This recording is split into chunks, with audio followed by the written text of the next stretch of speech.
Assalamualaikum warahmatullahi wabarakatuh. Hai semuanya, saya Karina Rahmawati dari Prodi Pendidikan Agama Islam, Institut Agama Islam Tasikmalaya. Di dalam video pembelajaran kali ini, saya akan membahas tentang media dan teknologi pembelajaran. Mari kita simak pembahasannya. Nah, pembahasan yang pertama yaitu tentang konsep dasar media pembelajaran. Sebelumnya, kita harus mengetahui dulu apa itu media pembelajaran. Adapun pengertian media pembelajaran secara bahasa maupun istilah menurut para ahli, media berasal dari bahasa Latin yaitu medius, yang secara harfiah berarti tengah, perantara, dan pengantar.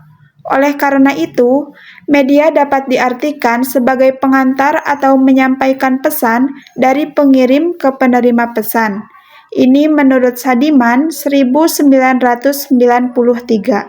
Sedangkan pembelajaran merupakan suatu usaha sadar guru atau pengajar untuk membantu siswa agar mereka dapat belajar sesuai dengan kebutuhan dan minatnya. Dengan kata lain, pembelajaran adalah usaha-usaha yang terencana dalam memanipulasi sumber-sumber belajar agar terjadi proses belajar dalam diri siswa. Ini menurut Sadiman 1984.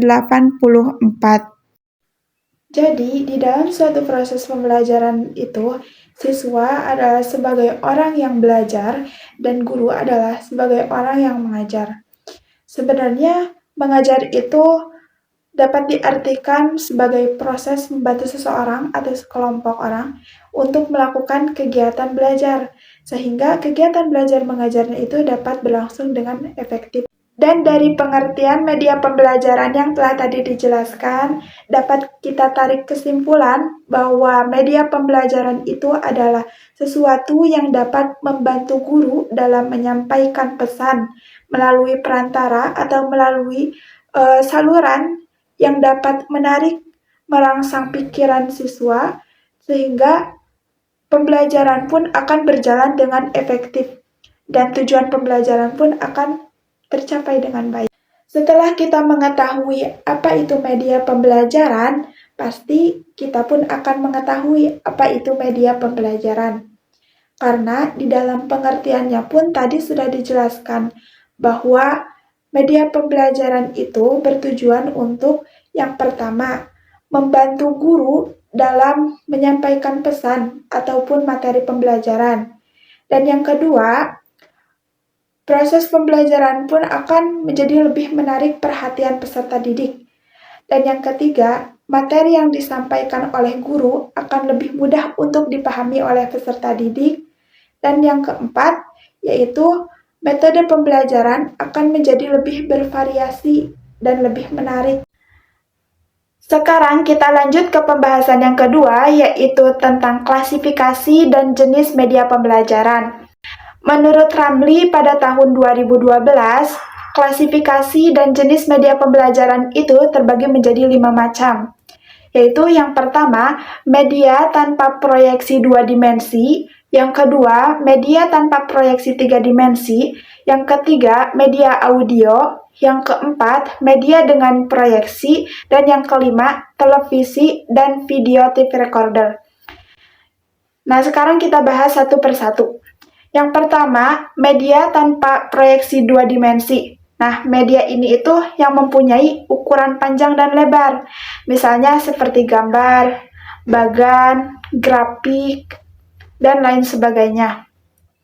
Dan yang kedua, yaitu media tanpa proyeksi 3 dimensi. Nah, kalau media ini yang mempunyai ukuran panjang, lebar, tebal, atau tinggi. Contohnya seperti boneka. Jadi, perbedaan antara media tanpa proyeksi 2 dimensi dan media tanpa proyeksi 3 dimensi, yaitu kalau media tanpa proyeksi 2 dimensi itu mempunyai ukuran panjang dan lebar saja. Sedangkan media tanpa proyeksi 3 dimensi mempunyai ukuran panjang, lebar, tinggi atau tebal. Jadi itu perbedaannya. Dan yang selanjutnya yaitu media audio. Nah, kalau media audio itu adalah media dengar. Jadi media yang menghasilkan suara yang dapat didengar oleh kita. Contohnya seperti radio. Dan yang keempat yaitu media dengan proyeksi. Jadi media ini itu media yang diproyeksikan, misalnya itu seperti film. Dan yang kelima, televisi dan video tape recorder. Pasti kita telah mengetahui ya, bagaimana itu televisi. Seperti apa itu televisi? Nah, televisi itu adalah yang menghasilkan gambar yang dapat kita lihat dan menghasilkan suara yang dapat kita dengar. Dan video tape recorder juga adalah alat untuk merekam, menyimpan, dan menampilkan kembali secara serempak gambar dan suara tersebut. Jadi itu menurut Ramli klasifikasi jenis media pembelajaran menurut Ramli. Selain menurut Ramli, ada juga klasifikasi dan jenis media pembelajaran menurut Rudy Betts. Ia membaginya menjadi 8 klasifikasi, yaitu ada media audiovisual gerak, ada media audiovisual diam, media audio semi gerak, media visual gerak, media visual diam, media semi gerak, media audio, dan media cetak. Jadi di sini itu terdapat beragam pembagian jenis media pembelajaran yang dikemukakan oleh para ahli. Namun pada dasarnya itu jenis media pembelajaran itu mempunyai persamaan, yaitu diantaranya ada media visual, media audio, media audio visual. Nah, kalau media visual itu adalah media yang dapat dilihat saja, yang dapat digunakan menggunakan indera penglihatan saja. Jadi misalnya seperti gambar, contohnya itu gambar. Dan yang kedua yaitu ada media audio. Nah, kalau media audio itu yang dapat digunakan dengan indera pendengaran saja, yaitu yang menghasilkan suara dan dapat didengar oleh kita. Contohnya misalnya seperti radio. Dan yang selanjutnya yaitu ada media audio visual. Nah, kalau yang ini dapat digunakan dengan menggunakan indera pendengaran dan indera penglihatan. Jadi yang menghasilkan gambar yang dapat dilihat oleh kita dan menghasilkan suara yang dapat didengar oleh kita. Jadi menghasilkan keduanya, gambar dan suara. Contohnya yaitu seperti televisi. Nah, media yang tadi telah saya jelaskan itu dapat membantu kita sebagai pengajar untuk menyampaikan pembelajaran dengan lebih menarik, lebih efektif, dan juga efisien. Dan sekarang kita akan masuk pada pembahasan yang terakhir, yaitu tentang konsep dasar teknologi pembelajaran. Apa sih pengertian dan definisi dari teknologi pembelajaran? Teknologi pembelajaran itu adalah teori dan praktik dalam desain, pengembangan, pemanfaatan, pengelolaan, serta evaluasi tentang proses dan sumber untuk belajar. Jadi kita sebagai guru nantinya itu akan mendesain, akan mengembangkan, akan mengelola, dan mengevaluasi dari proses pembelajaran. Sebelum dilaksanakan pembelajaran, pasti kita itu harus merancang apa yang akan dilaksanakan, strategi apa yang akan dilakukan gitu dalam suatu pembelajaran tersebut. Dan selain itu, sumber yang akan dipakainya itu dari mana? Apakah dari buku A, apakah dari buku B? Itu. Nah, itu. Jadi kita itu harus merencanakan terlebih dahulu. Dari pengertian yang telah saya jelaskan, ada 5 kawasan atau 5 ruang lingkup dalam teknologi pembelajaran, yaitu ada desain, pengembangan, pemanfaatan, pengelolaan, dan evaluasi ataupun penilaian. Yang pertama yaitu kawasan desain. Yang dimaksud dengan desain di sini itu adalah proses untuk menentukan kondisi belajar dengan tujuan menciptakan strategi dan produk. Jadi sebelum menghasilkan produk, maka harus ada perencanaan terlebih dahulu. Sebelum adanya pembelajaran, maka harus direncanakan agar pembelajaran yang akan berlangsung nantinya akan berjalan dengan efektif gitu. Nah, di dalam kawasan desain ini meliputi 4 cakupan. Yang pertama, ada desain sistem pembelajaran. Terus yang kedua, ada desain pesan. Yang ketiga, ada strategi pembelajaran. Dan yang keempat itu ada karakteristik siswa atau karakteristik pembelajar. Nah, yang pertama yaitu di desain sistem pembelajaran, misalnya kita sebagai guru itu membuat RPP. Nah, di sini terdapat rumusan atau perencanaan apa sih yang akan dipelajari nanti pada pembelajaran ketika berlangsung nanti. Nah, terus strategi atau media apa yang akan diterapkan, gitu. Penilaiannya mau seperti apa. Nah, itu di dalam desain sistem pembelajaran. Nah, yang kedua yaitu desain pesan. Nah, di sini itu merancang bagaimana agar pembelajaran atau materi yang disampaikan oleh guru kepada peserta didik untuk lebih mudah dipahami oleh peserta didik. Tuh. Dan yang ketiga yaitu strategi pembelajaran. Jadi bagaimana cara agar misalnya pembelajaran dapat menarik perhatian peserta didik. Jadi itu strategi gitu, strategi kita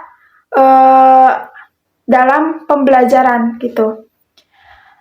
Dan yang selanjutnya yaitu karakteristik siswa. Nah, jadi kita sebagai guru itu harus memerhatikan karakteristik peserta didik atau siswa gitu. Misalnya kemampuan, sikap, dan emosionalnya. Nah, itu dalam cakupan kawasan desain. Jadi pada intinya di sini itu adalah perencanaan. Jadi awalnya itu perencanaan, adanya perencanaan. Setelah kawasan desain, yang kedua ada kawasan pengembangan.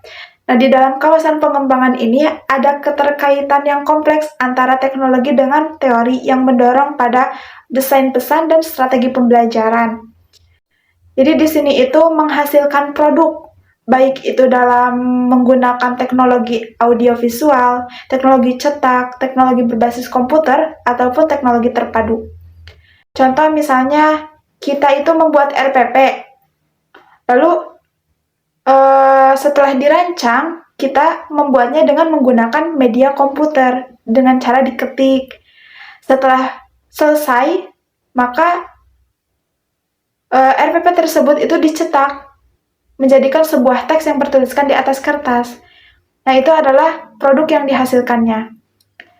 Contoh yang kedua, misalnya kita merencanakan untuk kegiatan pembelajaran itu menghasilkan produk dalam bentuk video. Videonya itu video tata cara berwudu atau tata cara sholat. Nah, itu. Jadi, yang dihasilkannya itu adalah dalam bentuk sebuah video. Yang ketiga, ada kawasan pemanfaatan.